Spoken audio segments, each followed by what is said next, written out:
Since we started talking about what we do at the beginning of the game, I have to mention that any game of Go consists of 3 stages: opening, middle game, and endgame. They're all very different in terms of gameplay.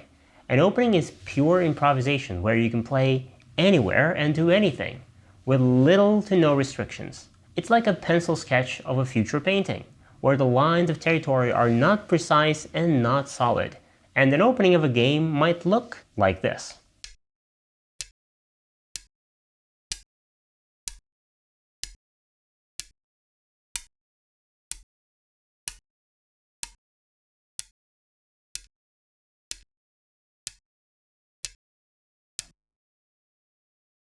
Both players have occupied the corners and the sides.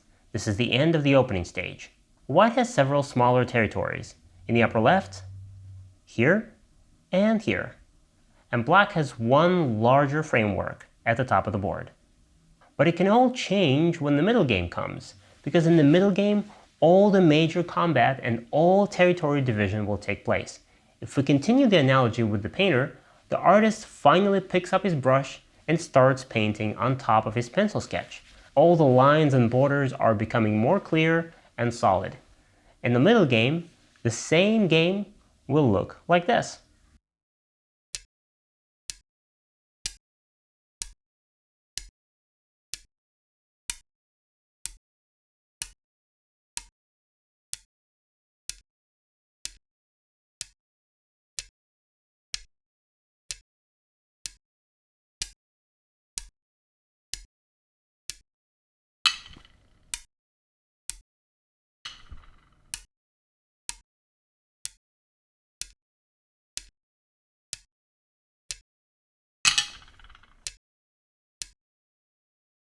The middle game is well underway here, and you can see that the position looks quite different.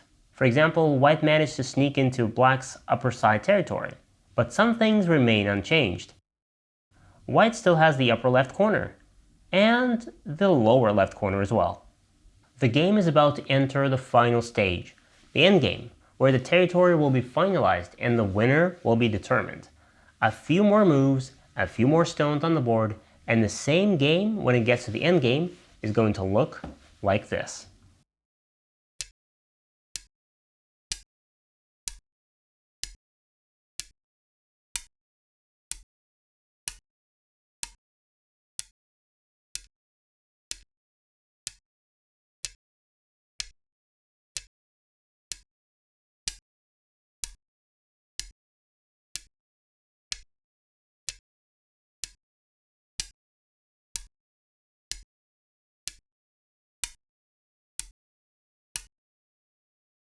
The game is almost finished, and now you can clearly see the black and white territory. There are only a few small gaps and unfinished borderlines left to be filled, so now you can finally see the whole picture. But the artist keeps adding some final touches, some more details and shadows, until it's a finished work of art. In the endgame, the value of each move can be calculated precisely, which turns it into an intricate mathematical problem. It all looks deceptively simple, but don't underestimate it. Many games were decided in the endgame just because one of the players wasn't careful. And there it goes. The opening is a free improvisation. The middle game is all about fierce tactical fighting. And the endgame is an elegant mathematical problem. Let me show you a couple of strategies that beginners often come up with and follow when they start to play Go. See if you can notice anything wrong about them. So let's imagine that black makes the first move in the corner, just like we said. And for the sake of this example, it doesn't really matter what white plays at the moment. With the second move, black decides to invest more stones in the same corner, just to make sure that black has all of it. And then more. And more stones. And finally, black has this entire territory. Black played 6 stones in the same corner, and now this corner is 100% guaranteed. And we can count how much black has here. It's 10 points of territory. But before you decide whether it's bad or good, let's see what white could do with the same 6 moves while black was focusing on this corner. White could take the rest of the corners, for example, like this. Then maybe enclose one of the corners Enclose this one as well and develop onto the side. And maybe play something like this. So here's the question.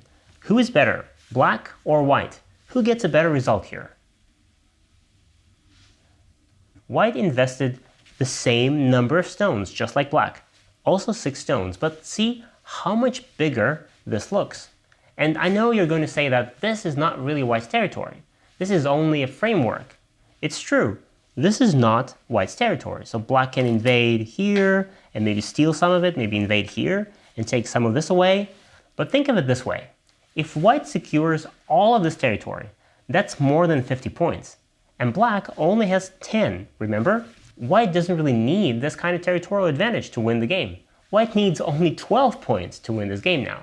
So even if black manages to take some of this away, let's say half of this, white still has 25 points left. That's more than enough to win the game. And black's territory doesn't really have a lot of potential. It's going to be very difficult to develop it and make it bigger. Whereas the white territory is spread out all over the whole board, so white can build more easily. It's as if both black and white are making a sketch of their future painting, and while white was drawing a complete sketch, black only focused on one corner of the canvas. Trying to concentrate on one point of the board, be it corner or side, is not a very good decision. Now let's see another strategy which is somewhat opposite to the first one. Let's say that black says that he's tired of always playing the same moves in the corner. They seem small and insecure. So instead of this, black plays something very different. He plays farther away from the corner, trying to get more. For example, like this. White plays normally and occupies an empty corner. Now black invests another move in the same corner, but very ambitiously. For example, like this. As if trying to say that all of this territory will belong to black. And white can just sit back and smile knowingly, because she knows that at any point when she invades the corner, let's say here, white will take this corner away from black easily. White will live there. White will make 2 eyes and black will lose all of it. So black is trying to invest very little and gain enormous profits. It doesn't really work like this in Go. In Chinese, this kind of situation is sometimes called a paper tiger. It looks very scary and dangerous, but in fact it isn't, if you know how to handle it. So trying to get too little and securely doesn't really work. Trying to get too much with few stones doesn't work either. So what do? I'm going to give you advice which may seem a little contradictory. Go is a game about surrounding territory, but don't think about territory too much.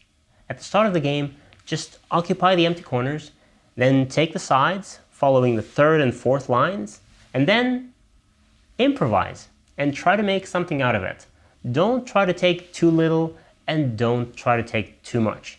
Try to keep a balance, develop naturally, and the territory will come. How do we get closer to that perfect balance? Let's talk about that in the next lesson.